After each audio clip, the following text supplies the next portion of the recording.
तो अगला lecture number 118 इसको शुरू कर रहे हैं। इसमें कंपाउंड माइक्रोस्कोप के बारे में हम लोग पढ़ेंगे। कंपाउंड माइक्रोस्कोप जो है एक इंस्ट्रूमेंट है। माइक्रोस्कोप तो समझ ही गए, जो छोटे वस्तु को बड़ा करके दिखाए। कंपाउंड माइक्रोस्कोप, इसमें दो लेंस होता है। एक लेंस ये है जिसको ऑब्जेक्टिव कहते हैं, और दूसरा लेंस,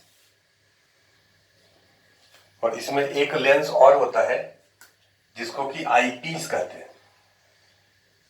यहां पर होगा ऑब्जेक्ट जो जिसको देखना है, उस ऑब्जेक्ट को इस लेंस के फोकस के जस्ट बाहर रखते हैं। ये ऑब्जेक्ट है जिसको देखना है, तो फोकस के जस्ट बाहर अगर ऑब्जेक्ट को रखेंगे तो उसका इमेज 2f के बाद बनेगा। 2f के बाद इसका रे डायग्राम देखो। इस ऑब्जेक्ट का रे डायग्राम दिखा रहे हैं। यहां से दो रे हम इंसिडेंट करवाए। एक रे जो पोल से पास किया वो अनडेविएटेड पास होगा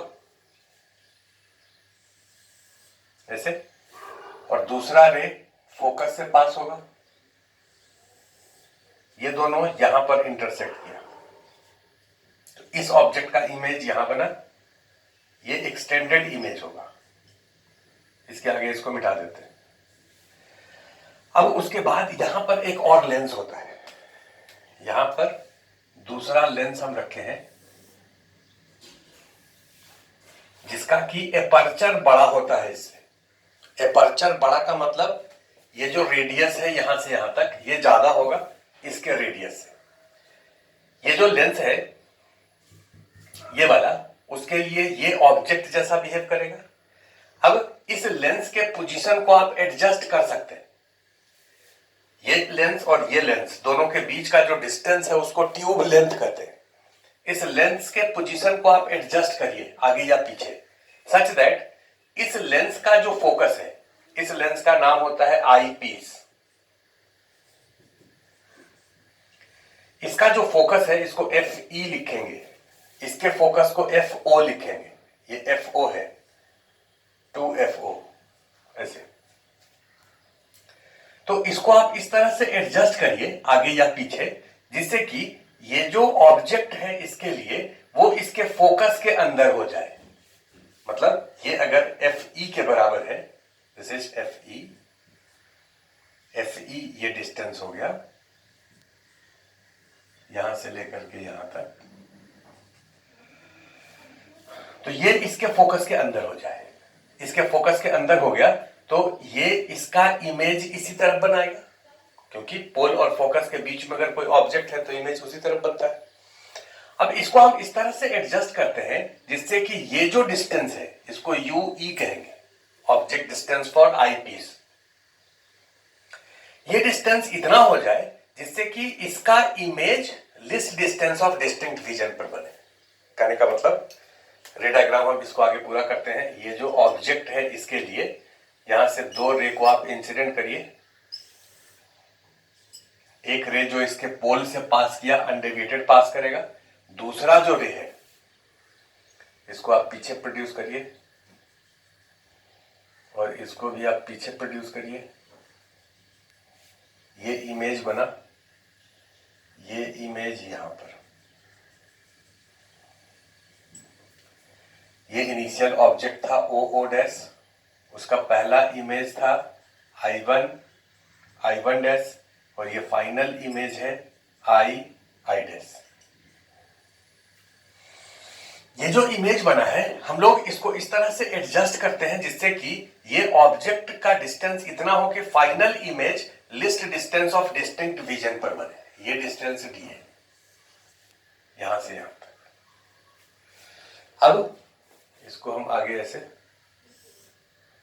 जब रे डायग्राम ड्रॉ कर रहे थे तो इसको पहले प्रोड्यूस करके पहले इमेज ही बना दिए, उसके बाद इसी को आगे प्रोड्यूस कर दिए। अब इस तरफ I है, जो ऑब्जर्वर है जिसको ये ऑब्जेक्ट देखना है, ये दोनों लेंस, और उसके बाद ये ऑब्जर्वर यहां पर है। इस ऑब्जर्वर के पास ये दोनों रे पहुंचेगा और वो यहां से आता हुआ मालूम पड़ रहा है, तो इसको इमेज कहां पर दिखेगा, यहां पर दिखेगा। और ये डिस्टेंस कितना है, D के बराबर। जितना इससे डिस्टेंस होगा उतना ही I से भी डिस्टेंस होगा, क्योंकि I इसके कांटेक्ट में है। तो ये इसका रे डायग्राम हो गया। अब जरा फिर से एक बार देख लो। हम लोग क्या करते हैं कि जिस ऑब्जेक्ट को देखना है उस ऑब्जेक्ट को इसके फोकस के जस्ट बाहर रखेंगे, जिससे कि इसका बड़ा इमेज ये बनाए। अब एक बार आप देख लीजिए, जैसे जैसे इसको ऑब्जेक्ट, इस वाले ऑब्जेक्ट को फोकस से दूर लेते जाओगे इधर, वैसे वैसे उसका इमेज इधर होते जाएगा। और जब इस ऑब्जेक्ट को 2f पर ले आओगे तो इमेज 2f पर बन जाएगा, तब मैग्निफिकेशन -1 हो जाएगा। इससे मैग्निफिकेशन सबसे ज्यादा कब होगा? जब ऑब्जेक्ट इसके पास हो, तब इमेज जो है ये 2f से काफी दूर होगा। ये जो डिस्टेंस है यहां से यहां तक, इसको VO कहते हैं और इस डिस्टेंस को UO कहते हैं।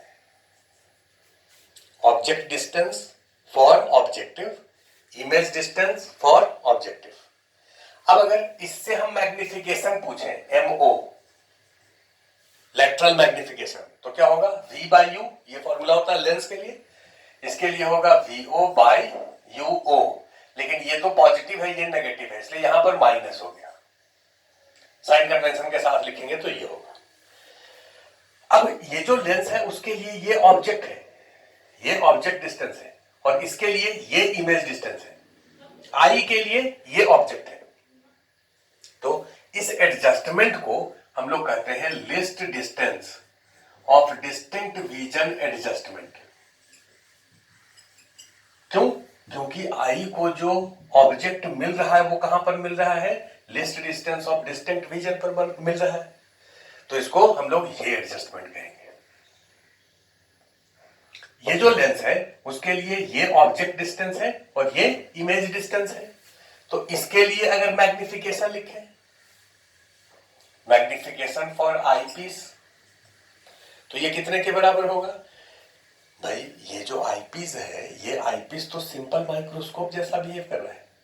सिंपल माइक्रोस्कोप में क्या होता था कि ऑब्जेक्ट को जो है फोकस के अंदर रखते थे, ये FE है, फोकस के अंदर ऑब्जेक्ट को रखें और इमेज D पर बनाए। यही काम तो सिंपल माइक्रोस्कोप भी करता था। तो इस केस में मैग्निफिकेशन जो होगा उसको हम डायरेक्ट लिख सकते हैं 1 + D/FE। ये कैसे आया था एक बार याद दिला देते हैं। हालांकि सिंपल माइक्रोस्कोप तो अब आप पढ़ ही लिए हो, लेकिन फिर भी आप देख लो। इसके लिए अगर मैग्निफिकेशन लिखना है ME, तो ये होगा इसका V/U, ये फॉर्मूला होता है V/U। V कितने के बराबर? -D, और U कितने के बराबर? -UE, मतलब D/UE। अब UE का वैल्यू अगर FE के टर्म में लिखना चाहते हैं तो कैसे लिखेंगे? हम लोग जैसे पहले लिखे थे 1/V - 1/U = 1/F, ये फॉर्मूला है इस लेंस का। इसमें साइन कन्वेंशन आप रख दीजिए 1/V, इसके लिए V कितना होगा? -D, 1/U कितना होगा? -UE = 1/FE, ये प्लस है, ये दोनों को माइनस लिखे। अब इसको D से मल्टीप्लाई कर दीजिए तो ये हो जाएगा -1 + D/UE = D/FE। तो आपको D/UE निकालना था, ये होगा 1 + D/FE। या तो आप इसके कारण मैग्निफिकेशन उतना लिखें और उसको फिर इसमें लिख दें। अब ये वाला बात तो आप पहले याद कर चुके हैं, इसको आप डायरेक्ट यूज कर सकते हैं। ME का वैल्यू कितना हो गया? 1 + D/FE। तो नेट मैग्निफिकेशन कितना हो जाएगा इस पूरे के कारण? नेट मैग्निफिकेशन या मैग्नीफाइंग पावर, हम लोग यहां पर इंस्ट्रूमेंट के केस में इसको मैग्निफिकेशन को मैग्नीफाइंग पावर कहते हैं।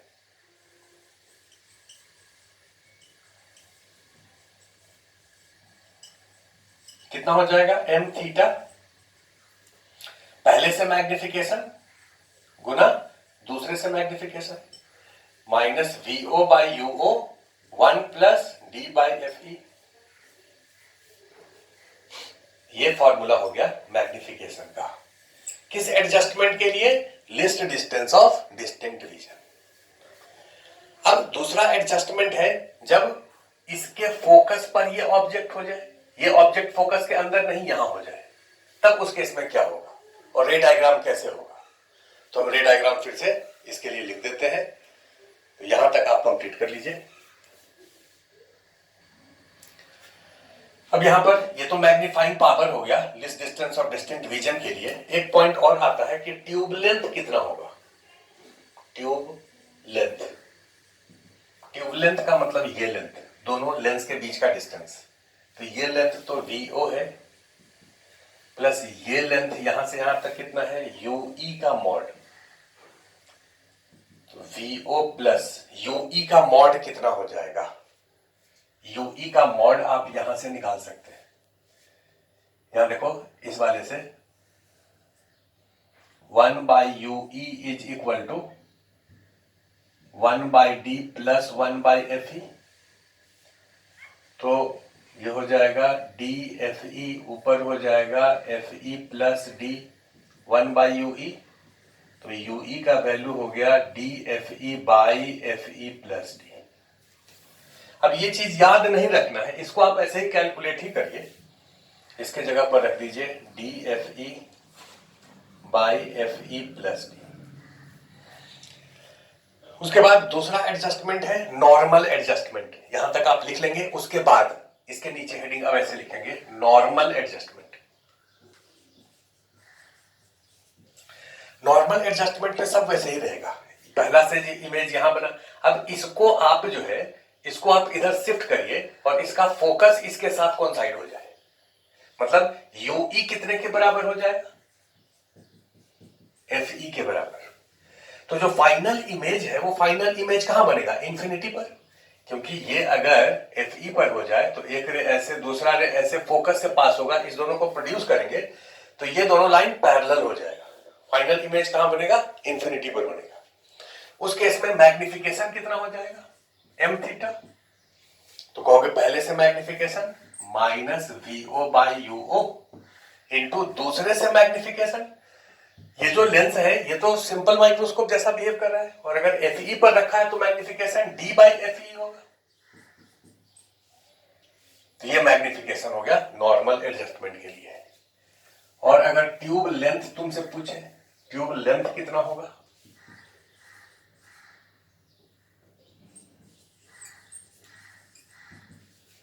तो ट्यूब लेंथ का वैल्यू हो जाएगा VO प्लस UE कितने के बराबर, FE के बराबर। ये ट्यूब लेंथ हो गया। तो नॉर्मल एडजस्टमेंट, या नॉर्मल एडजस्टमेंट इसलिए कहते हैं क्योंकि इसके लिए आई के लिए जो ऑब्जेक्ट है वो इंफिनिटी पर है, आई रिलैक्स्ड है, इसलिए इसको नॉर्मल एडजस्टमेंट कहा जाता है। तो ये इसका कंस्ट्रक्शन एंड वर्किंग है। ये क्वेश्चन 12th में पूछा जाता है, राइट कंस्ट्रक्शन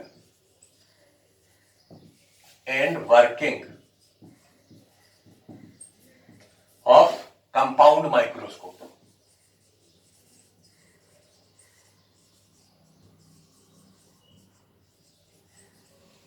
तो जब कंस्ट्रक्शन एंड वर्किंग आपसे पूछा जाए तो ये कंस्ट्रक्शन हो गया, इसके बारे में आप लिख दो लैंग्वेज में कि कंपाउंड माइक्रोस्कोप में दो लेंस होता है, पहला लेंस को ऑब्जेक्टिव कहते हैं, दूसरे लेंस को आईपीस कहते हैं। ऑब्जेक्ट को फोकस के जस्ट बाहर रखते हैं जिससे कि मैग्नीफाइड इमेज बनता है। ये इमेज इसके लिए ऑब्जेक्ट जैसा काम करता है। इसको फोकस के अंदर अगर आ जाए, ये जो इससे इमेज है ये इसके फोकस के अंदर अगर हम लोग ले लें और फाइनल इमेज डी पर बन जाए तो उस एडजस्टमेंट को list distance of distinct vision adjustment कहते हैं। उसमें मैग्निफिकेशन इतना होता है, ट्यूब लेंथ इतना होता है। उसके बाद आइए कि अगर ये जो इमेज है इसके लिए जो ऑब्जेक्ट है ये अगर इसके फोकस पर बन जाए तो फाइनल इमेज इंफिनिटी पर होगा। आई के लिए ऑब्जेक्ट इंफिनिटी पर हो जाएगा, आई रिलैक्स्ड हो जाएगा उस समय, उसको नॉर्मल एडजस्टमेंट कहते हैं। उस केस में मैग्निफिकेशन ये होता है, ट्यूब लेंथ ये होता है। ये कंस्ट्रक्शन वर्किंग हो गया। अब इसमें एक दो पॉइंट समझने वाला है। वो पॉइंट कौन कौन सा है इसको हम लोग एक एक करके समझ रहे हैं। तो इसमें सबसे पहला पॉइंट हम ये समझने जा रहे हैं कि अगर कोई एक ऑब्जेक्ट जो कि बहुत छोटा है उसको देखना है तो हम लोग इसके फोकस के जस्ट बाहर रखते हैं। जब फोकस के जस्ट बाहर रखेंगे तो क्या हम ऐसा कह सकते हैं कि ये UO और ये FE अप्रोक्सीमेटली बराबर है, UO is equal to FO। अगर UO FO के बराबर हो जाए ये अगर यूओ एफओ के बराबर हो जाए तो उस केस में ये जो ऑब्जेक्ट है अगर इसके बिल्कुल पास है तो ये जो डिस्टेंस यहां से यहां तक वीओ है, ट्यूब लेंथ जो होगा वीओ, ये approximately equal to tube length हो जाएगा। क्योंकि ये आप लेंस के प्रॉपर्टी से जानते हैं कि फोकस पर अगर बिल्कुल ऑब्जेक्ट जस्ट बाहर है, यहां पर है, तब तो इमेज इधर इंफिनिटी पर बनता है। तो ये भी तो भाई फोकस के जस्ट बाहर है, मतलब इधर इमेज जो है वो काफी दूर बनेगा। और ये जो डिस्टेंस है ये तो FE से कम है, तो FE से कम है का मतलब ये डिस्टेंस जो है वो 1 सेंटीमीटर, 2 सेंटीमीटर, 5 सेंटीमीटर इस रेंज में होगा। और ये डिस्टेंस अगर 500 सेंटीमीटर है या 50 सेंटीमीटर ही है तो वो 1 सेंटीमीटर के रूप में काफी ज्यादा है।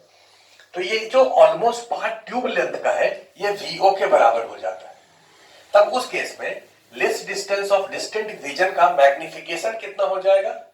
माइनस VO के जगह लिखेंगे L, UO के जगह लिखेंगे FO, 1 प्लस D/FE।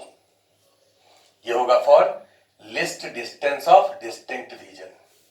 और अगर इस केस में मैग्निफिकेशन देखें तो माइनस L/FO D/FE। ये होगा फॉर नॉर्मल एडजस्टमेंट।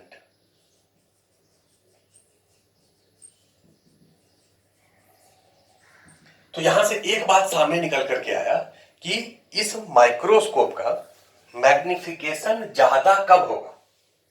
मैग्निफिकेशन ज्यादा होगा जब FO और FE दोनों का वैल्यू कम हो।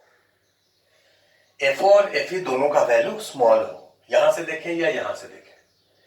तो इसका अगला पॉइंट ये हम लोग लिख सकते हैं, दूसरा पॉइंट कि लिख लीजिए, for higher magnification FO and FE should small।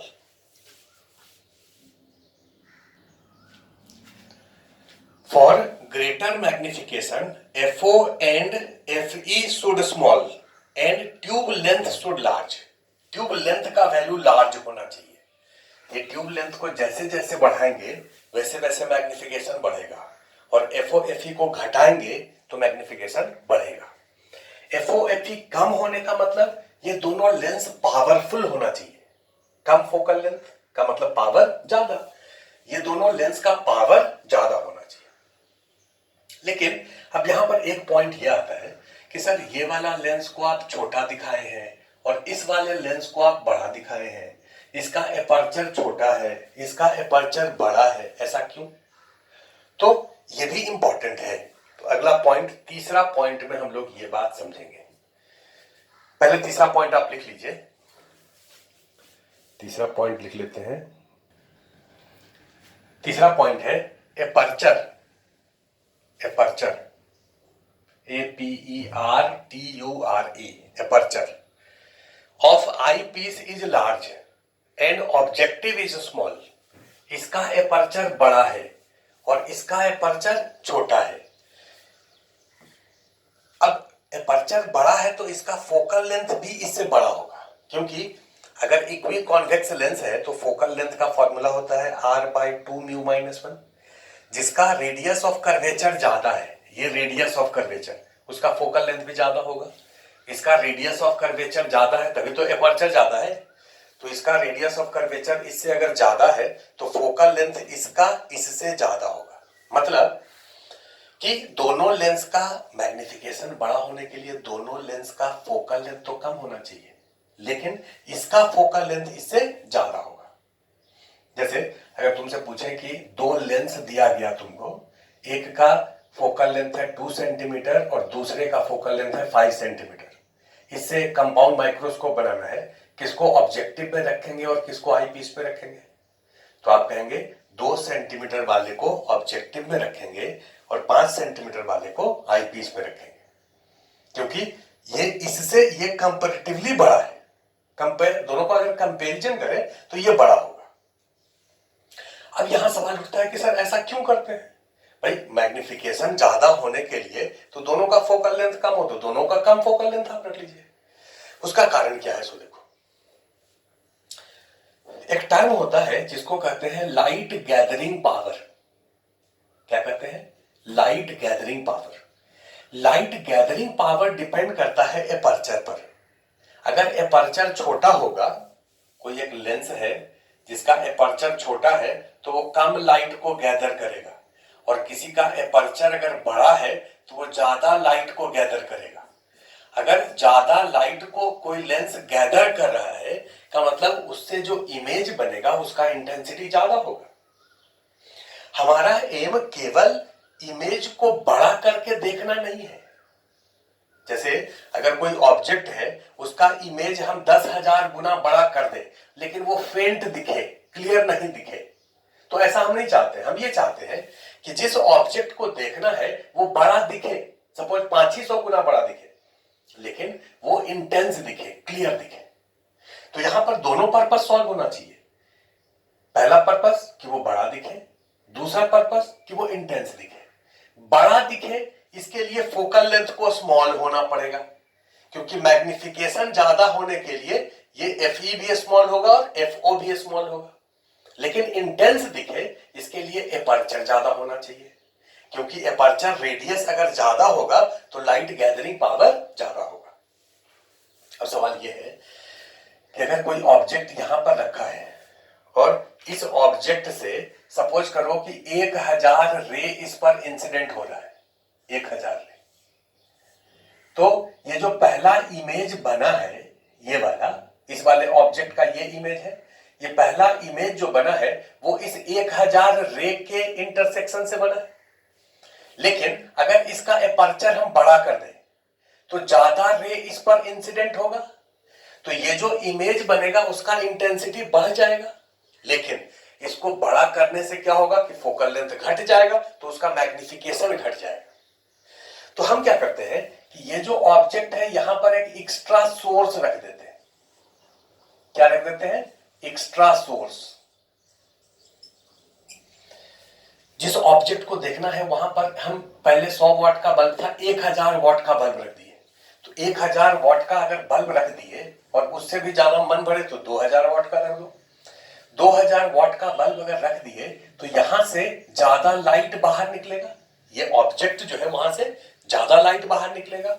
तो इस पर पहले 1000 रे जो इंसिडेंट हो रहा था वो अब जो है सपोज करो 2000 रे इंसिडेंट होने लगा।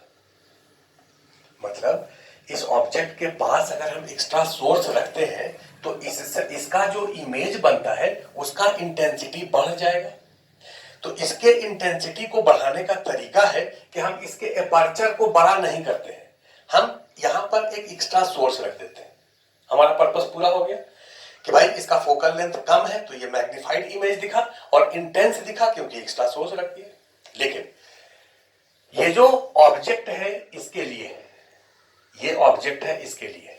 अब यहां पर तो एक्स्ट्रा सोर्स आप रखेंगे नहीं भाई, ये जो बना है वो तो जितना रे इस पर इंसिडेंट हुआ है उसके कारण बना है।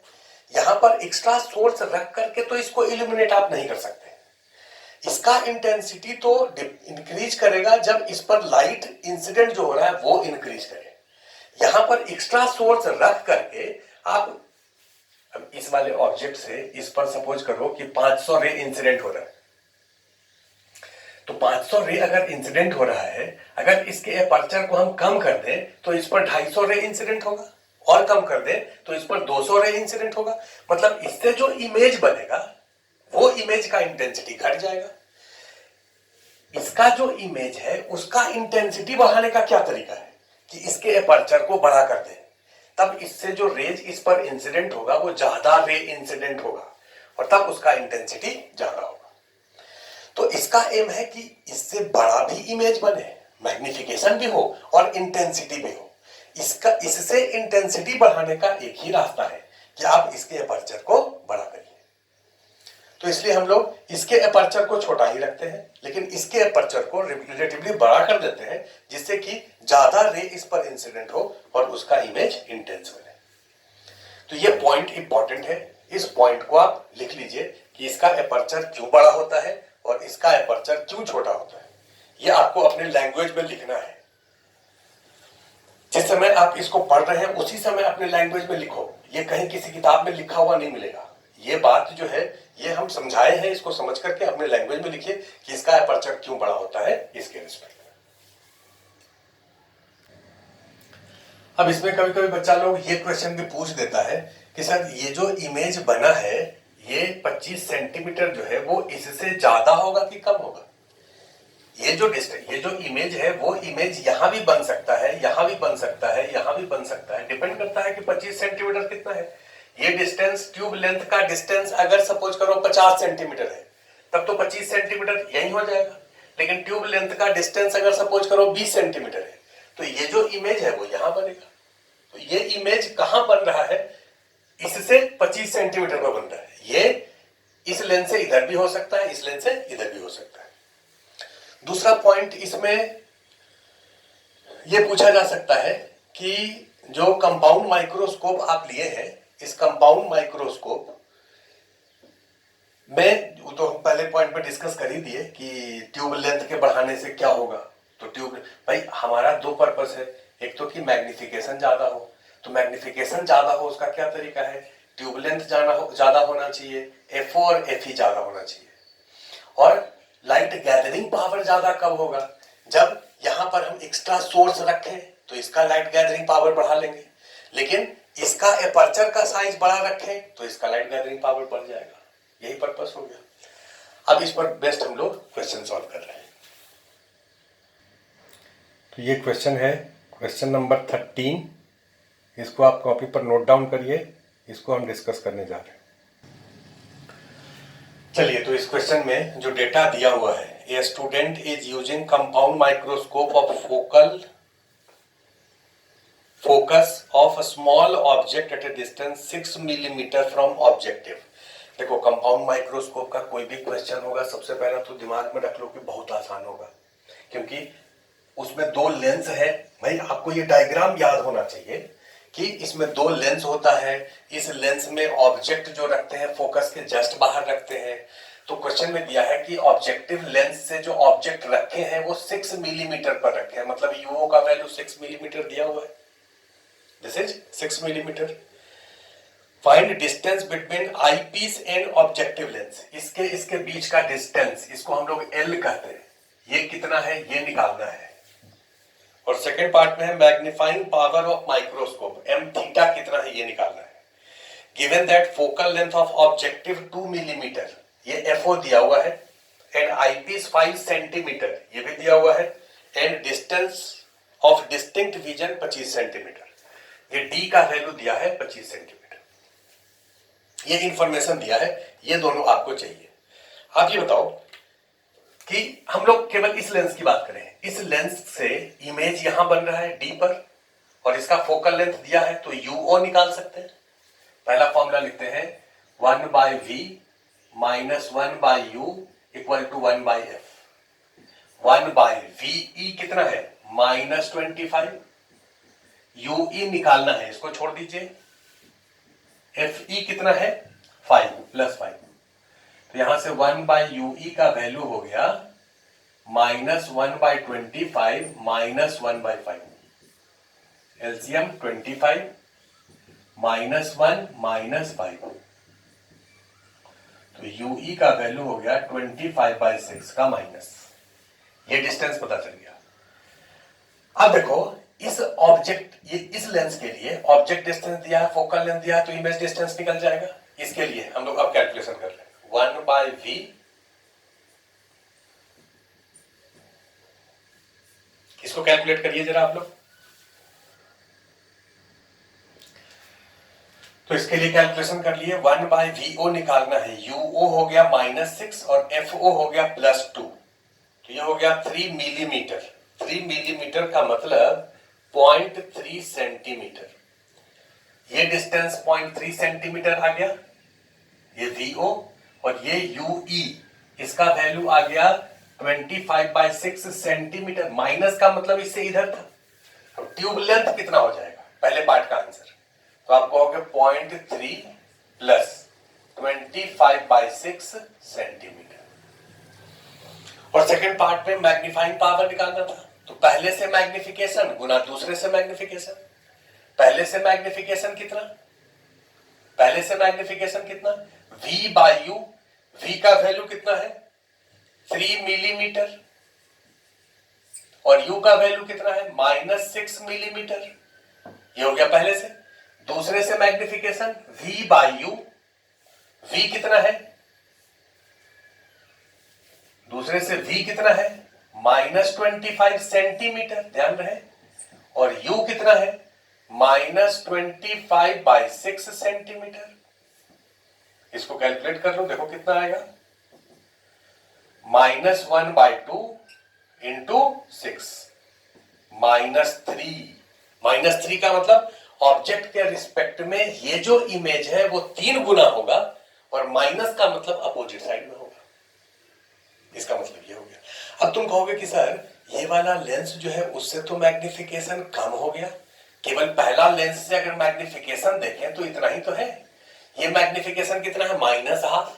तो सर ये तो इसको डिक्रीज करके, भाई क्वेश्चन ऐसा दिया हुआ है, इसका फोकल लेंथ का वैल्यू 2 मिलीमीटर है और ऑब्जेक्ट को 6 पर रखे, मतलब 2f के बाद रखे, तो 2f के बाद रखे तब तो इमेज छोटा बनेगा। क्वेश्चन जैसा दिया रहेगा उसी के अनुसार आपको सॉल्व करना पड़ेगा। इससे मैग्निफिकेशन 1 से कम है तो ठीक है, इससे मैग्निफिकेशन जो है वो 6 है, नेट मैग्निफिकेशन -3 आएगा। कंपाउंड माइक्रोस्कोप में मैग्निफिकेशन हमेशा माइनस ही आएगा क्योंकि ऑब्जेक्ट ऊपर है तो इमेज फाइनली नीचे ही बनता है।